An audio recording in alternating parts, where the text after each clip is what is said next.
आज मैं आप लोग को क्लास 12 के केमिकल काइनेटिक्स में स्टोइकियोमेट्रिक ऑफ रिएक्शन का वर्णन करने जा रहे हैं, जो कि फिजिकल केमिस्ट्री का पार्ट है और medical, IIT, engineering and other competitive exam के लिए बहुत ही महत्वपूर्ण है। तो टॉपिक आज का क्या है आप लोग का? स्टोइकियोमेट्री ऑफ रिएक्शन, अभिक्रिया का स्टोइकियोमेट्री, या इसी को हम लोग बोलते हैं expression for rate of reaction. मतलब अभिक्रिया का जो वेग होता है उसका व्यंजक निकालने के लिए हम लोग सिखला रहे हैं कि किसी भी रासायनिक अभिक्रिया को एक्सप्रेशन में मतलब किस प्रकार से उसके वेग को मतलब रेट को एक्सप्रेस कर सकते हैं। तो expression for rate of reaction दोनों टॉपिक सेम है, या तो एक्सप्रेशन निकालने बोले मतलब वेग का व्यंजक निकालने बोले, या स्टोइकियोमेट्री। तो पहले हम लोग स्टोइकियोमेट्री को समझते हैं, तब हम लोग वेग और व्यंजक निकालना सीखेंगे। तो इसके लिए हम लोग को क्या करना पड़ेगा? एक केमिकल रिएक्शन को पहले मानना पड़ेगा। कोई भी केमिकल रिएक्शन का एग्जांपल लेके इस टॉपिक को हम लोग समझते हैं। इसका कंसेप्ट समझने के लिए हम लोग क्या करते हैं? एक केमिकल रिएक्शन को लेट करते हैं, जैसे A into A, B into B.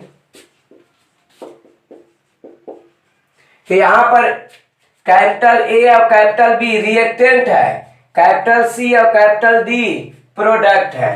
मतलब ए और बी रिएक्शन करके क्या बना रहा है? सी और डी। तो यहाँ पर जो ये कोफिशिएंट दिख रहा है आप लोग को ए बी सी डी, यही स्टोइकियोमेट्री कहलाता है। तो हम लोग को यहाँ पर रिएक्टेंट ए का स्टोइकियोमेट्री ए हो गया, बी का बी, सी का सी और डी का डी। तो स्टोइकियोमेट्री का आप लोग समझ रहे हैं, किसको बोलते हैं? कोफिशिएंट को।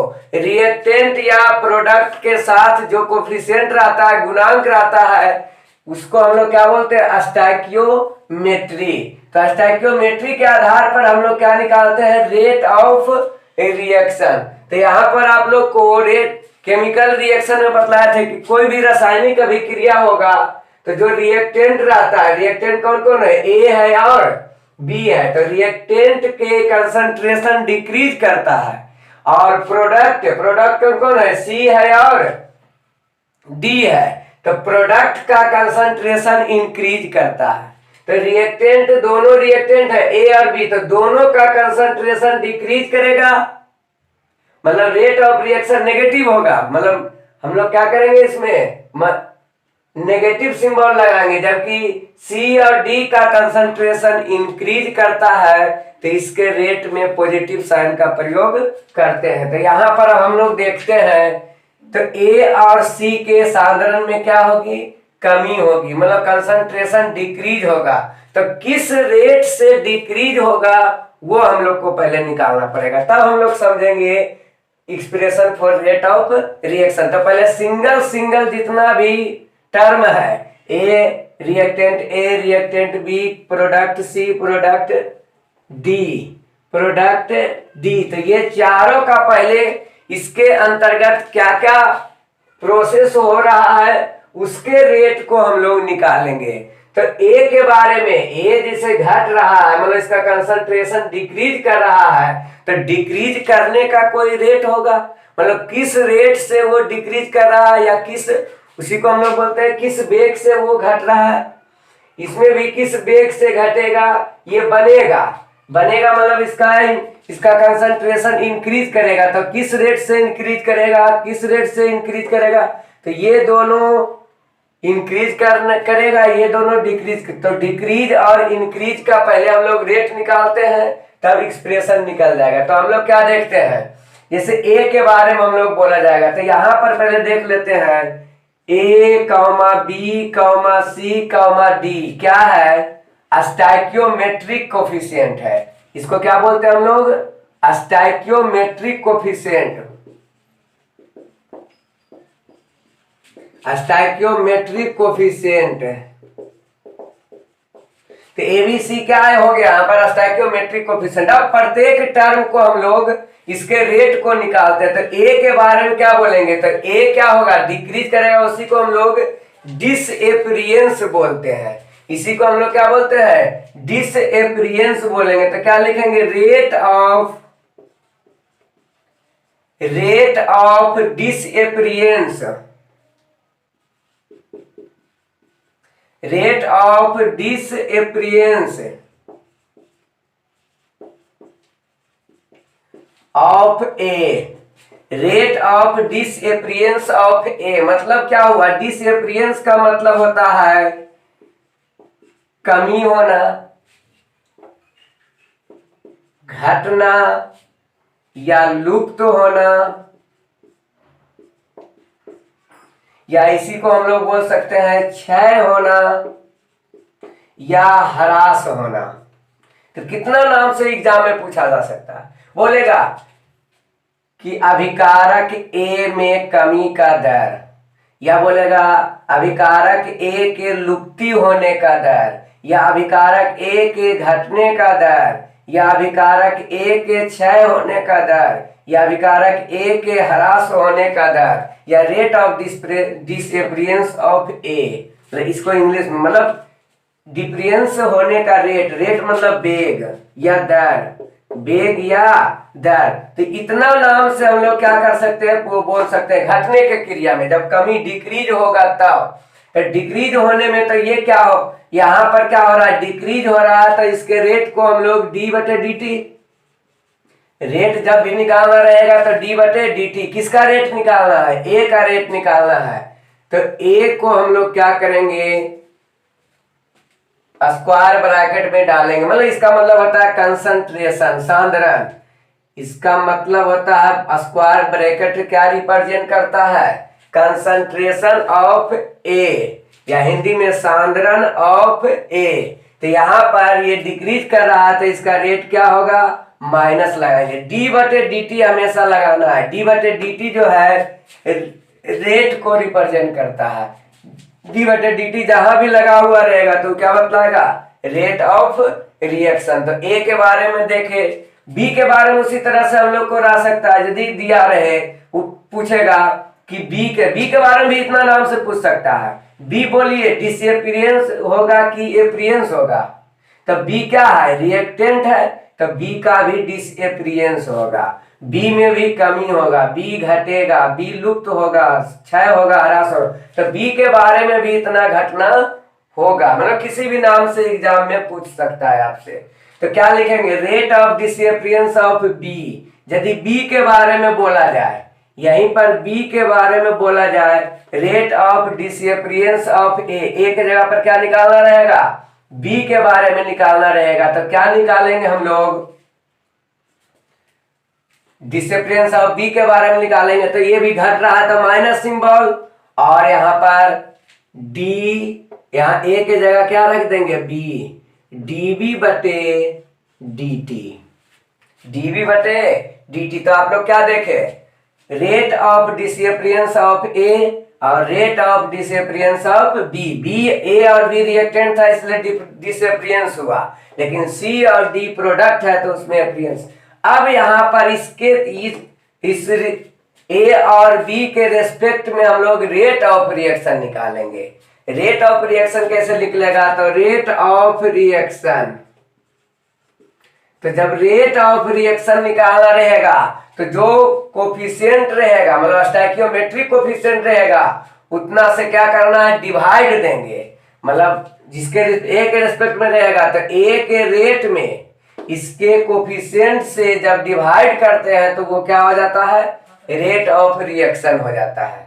तो ए के रेस्पेक्ट में रेट ऑफ रिएक्शन निकालने जा रहे हैं, पूरा रिएक्शन का रेट। यहां पर जो रेट निकला केवल ए का, डी ए बटे डी टी केवल ए का रेट निकला, डीबी बटे डी टी केवल बी का रेट निकला। उसी तरह से डीसी बटे डी टी केवल सी का निकलता, डीडी बटे डी टी केवल डी का निकलता। लेकिन अब पूरा रिएक्शन का निकाले तो पूरा रिएक्शन का रेट ए के रेस्पेक्ट में भी हो सकता है, बी से तुलना करके भी हो सकता है, सी से तुलना करके। तो ए से तुलना करके निकालेंगे तो क्या हो जाएगा? उसके कोफिशिएंट से इसमें डिवाइड कर देंगे तो क्या हो जाएगा? -1 बटा ए और डी ए बटा डी टी। बी के रिस्पेक्ट में निकालेंगे rate of reaction, rate of reaction तो क्या होगा?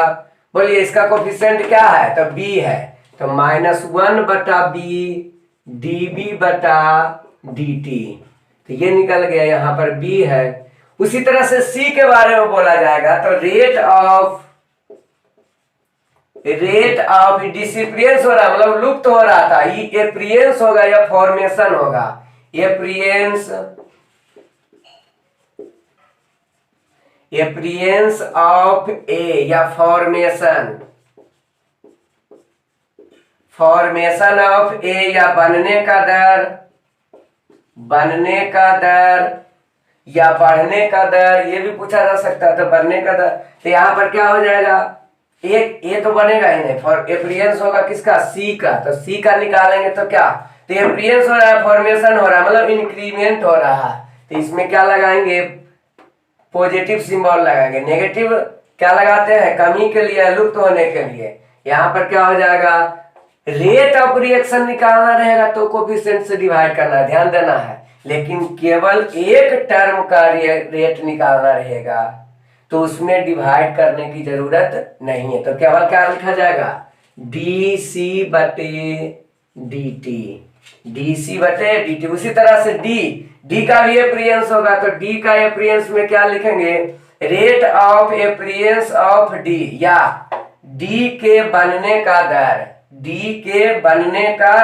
दर। तो क्या हो जाएगा, d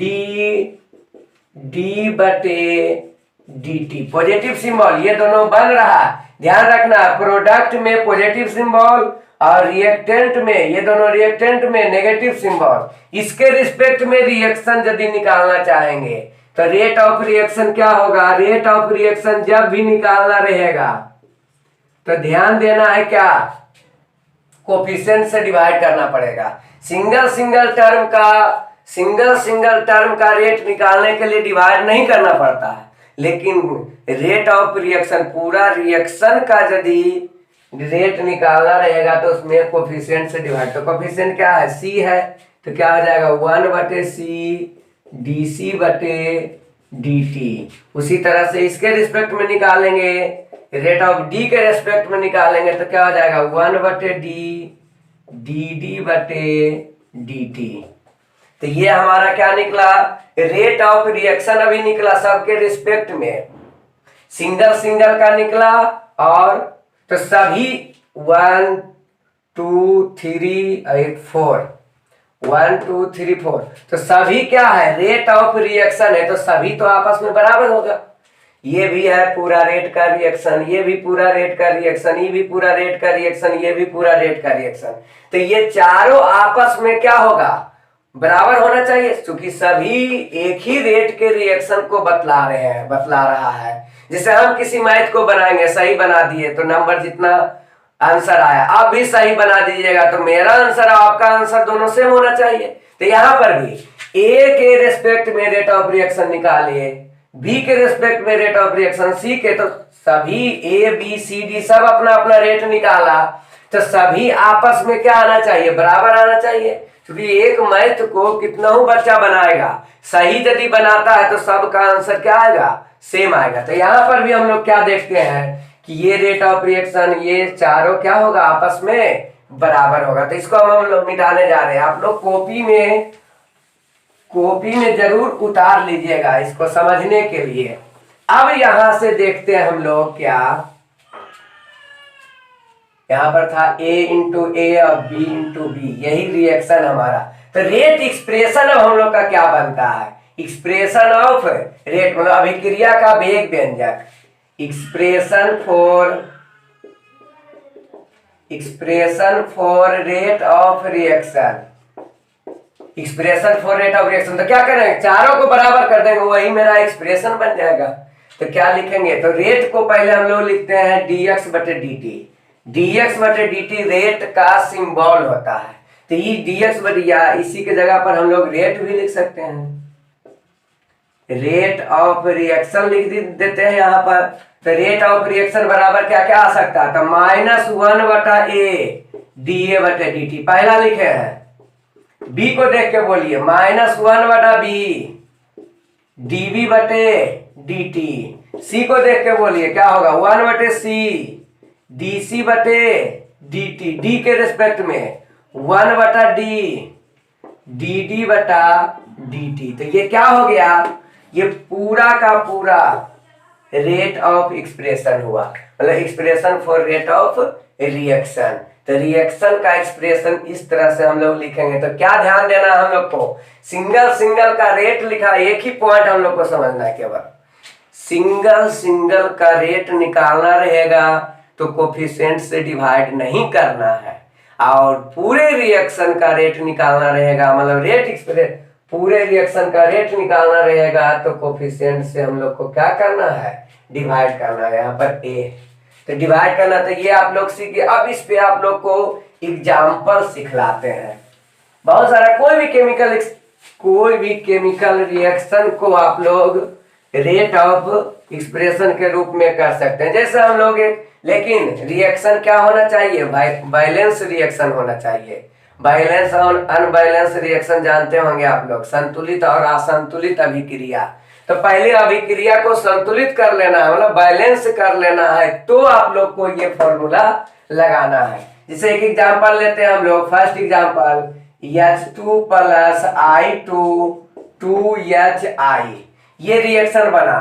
तो यहाँ पर देख रहे हैं संतुलित है, H2 है, यहाँ भी 2, I2 है, यहाँ भी 2, तो ये क्या है, बैलेंस रिएक्शन है। तो बैलेंस रिएक्शन है, अब इसका हम लोग क्या कर सकते हैं, अभिक्रिया का वेग व्यंजक लिख सकते हैं, मतलब एक्सप्रेशन लिख सकते हैं। तो पहले सिंगल सिंगल के बारे में देखते हैं, H के बारे में। तो बोलिए H का डिसएप्रियंस होगा कि एप्रियंस होगा, तो ए का क्या होगा, कमी का दर होगा, मतलब ए घटेगा, डिसएप्रियंस होगा, तो ए क्या होगा, डिसएप्रियंस होगा। तो कमी का दर क्या हो जाएगा, एच का। तो बोलिए इसमें माइनस लगाएंगे सिंबल डी बटे डी टी, और किसका निकाल रहे हैं, H2 का निकाल, H2 का, यहाँ पर H का नहीं, H2 का कमी का दर, तो क्या लिखा जाएगा, H2। ये 2 यहाँ जो है ये कोफिशिएंट नहीं है, आगे में यदि 2 रहता तो कोफिशिएंट कहलाता, यहाँ पर 2 जो है HI का कोफिशिएंट है, ये 2 हम लोग कोफिशिएंट नहीं मानेंगे इन्हें, कि आप लोग बोल दीजिएगा IAB स्टोइकियोमेट्रिक कोफिशिएंट है, तो ये गलत हो जाएगा आप लोग का। तो यहाँ पर आप लोग देखें I2 के, बोलिए I2 का कमी होगा कि वृद्धि होगा, तो I2 का भी डिसएप्रियंस होगा। तो I2 का डिसएप्रियंस का रेट क्या होगा, बोलिए माइनस डी बटे डी टी है, यहाँ क्या लिखा जाएगा, I2। फिर 2HI पूरा एक में है, यानी कि H और I अलग अलग नहीं करना, प्लस रहता तो अलग अलग करते। तो HI का क्या होगा, एप्रियंस होगा, एप्रियंस रेट। ध्यान देना, इंग्लिश हिंदी से डरना नहीं, हम दोनों लैंग्वेज का प्रयोग करते हैं। तो एप्रियंस मतलब वृद्धि का दर, HI के वृद्धि का दर, या appearance of rate of HI। तो क्या हो जाएगा, इसमें तो सिंबल नहीं लगाना है, तो क्या हो जाएगा, इसमें कोफिशिएंट भी नहीं देंगे, क्योंकि हम लोग HI का निकाले, पूरा रिएक्शन का नहीं निकाल रहे हैं। तो क्या हो जाएगा, डी बटे डी टी, आप बड़ी ब्रैकेट में क्या डालेंगे, HI डालेंगे। तो ये सिंगल सिंगल अभी निकला। अब पूरा रिएक्शन एक्सप्रेशन लिखने जा रहे हैं, एक्सप्रेशन लिखने जा रहे हैं, तो पहले क्या लिखेंगे, dx बटे dt। अब सबको देखते जाना है, कोफिशिएंट रहेगा डिवाइड करेंगे, कोफिशिएंट नहीं रहेगा डिवाइड नहीं करेंगे। तो क्या लिखाएगा इसका, d माइनस लगाएंगे, रिएक्टेंट के लिए हमेशा माइनस, माइनस डी बटे डी टी, और ब्रैकेट में क्या डालाएगा, H2 है तो H2 जो रहेगा वही डाल देना है, बड़ी बड़ी ब्रैकेट में। राम रहेगा तो राम डाल देना है, आम रहेगा तो आम डाल देना है, कुछ भी रहे उससे हमको टेंशन नहीं लेना है, जो यहाँ पर रिएक्टेंट प्रोडक्ट रहेगा वही बड़ी ब्रैकेट में जाएगा। यहाँ पर हम लोग देखते हैं इसके बारे में, तो रिएक्टेंट है तो माइनस लगेगा डी बटे डी टी, I2 है तो क्या डाल देंगे, बड़ी ब्रैकेट में I2 डाल दिए। यहाँ पर देखिए कोफिशिएंट है तो कोफिशिएंट से डिवाइड करेंगे, तो 1/2, और ये प्रोडक्ट है इसलिए पॉजिटिव चीज, और डी बटे डी टी, यहाँ 2 था कोफिशिएंट तो 2, 3 रहता तो 3, 5 रहता तो 5, जो रहेगा जितना से डिवाइड करना। अब बड़ी ब्रैकेट में बोलिए क्या जाएगा, H जाएगा कि I जाएगा, तो दोनों प्रोडक्ट है तो दोनों जाएगा, HI जाएगा। तो ये हमारा क्या हुआ, H2 I2 और 2HI का रेट ऑफ एक्सप्रेशन। तो आप लोग को क्या कर समझना क्या था, सिंगल सिंगल रेट निकालने के लिए कोफिशिएंट से डिवाइड नहीं करना पड़ता है, लेकिन रेट ऑफ रिएक्शन निकालने के लिए यही इसी में यदि हम लोग का इसका रेट दे देता तो इसका रेट निकल जाएगा, इसका रेट निकल जाएगा। एग्जाम्पल करवाएंगे आप लोग को कि किस तरह से आप लोग को। तो पहले तो आपको एक्सप्रेशन लिखने के लिए आना चाहिए, एक्सप्रेशन लिखने ही नहीं आएगा तो न्यूमेरिकल नहीं बन पाएगा आप लोग को। नेक्स्ट एग्जाम्पल एक और देखते हैं। Z2NO + O2 रहे, रिएक्शन करके बना रहा है 2NO2। तो यहां पर हम लोग देखते हैं कि ये बैलेंस रिएक्शन है। आप लोग को बैलेंस अभी हम दे रहे हैं, आप लोग को यदि नहीं दिया रहेगा तो बैलेंस पहले कर लेना। बैलेंस करने के लिए आप लोग 10 क्लास में ही सीख चुके हैं या 11 में। तो यहाँ पर देखते हैं इसको क्या करना है। तो बोलिए डायरेक्ट एक्सप्रेशन लिखने जा रहे हैं हम लोग। तो एक्सप्रेशन क्या हो जाएगा इसका, पहले dx/dt, रेट ऑफ रिएक्शन हो गया, पूरे रिएक्शन का रेट। अब देखिए ए के बारे में, तो इसमें कोफिशिएंट है तो 2 है, और ये रिएक्टेंट है कि प्रोडक्ट है, तो रिएक्टेंट है तो माइनस लगाएंगे या 2 डिवाइड करेंगे, अब बाकी d/dt रहेगा। अब बड़ी ब्रैकेट में क्या डालेंगे, यानी ओ डालेंगे। इसके बारे में ये रिएक्टेंट है कि प्रोडक्ट है, रिएक्टेंट है तो माइनस सिंबल, और कुछ डिवाइड करने की जरूरत नहीं है क्योंकि कोफिशिएंट इसका नहीं है, तो माइनस d/dt, और बड़ी ब्रैकेट में क्या डालना है, O2। इसके बारे में प्रोडक्ट है तो माइनस सिंबल नहीं देना है, तो 1/2 d/dt, अब बड़ी ब्रैकेट में यानी O2। हम डायरेक्ट एक्सप्रेशन लिख दी है, सिंगल सिंगल आप लोग लिख सकते थे तो सिंगल सिंगल आप लोग से लिखा जाएगा।